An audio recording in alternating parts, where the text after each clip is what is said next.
মুরগির চামড়া, পা, গিলা কলিজা এই সমস্ত জিনিস সবাই খায় না, ফালায় দেয়। আসসালামু আলাইকুম।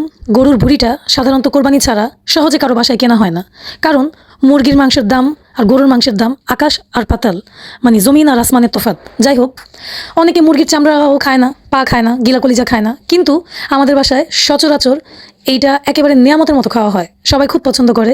সুন্দর করে যদি বানায় টানায় একদম জ্বালায় পোড়ায় খাওয়া যায়, আর একটু মোটা যদি হয় তাহলে গরুর ভুঁড়ির মতোই মনে হয়, যেটারে অনেকে বট বলে। যাই হোক, তো আমি এটা খুব বেশি পছন্দ করি।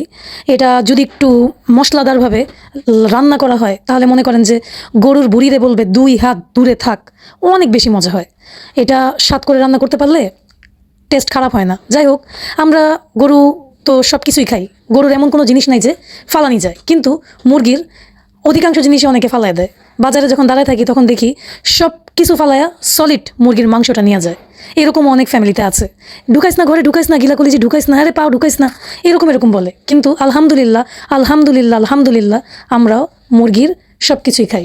আবার ভাইবেন না নারী বুড়িও খাই, না, নারী বুড়ি খাই না, যেগুলো হালাল আলহামদুলিল্লাহ সব কিছুই খাই। ভিডিওটা কেমন লাগলো? ভালো লাগলে অবশ্যই একটা কমেন্ট করে জানাবেন। একটা কমেন্টে কোটিপতি হব না। সবাই ভালো থাকবেন। আল্লাহ হাফেজ।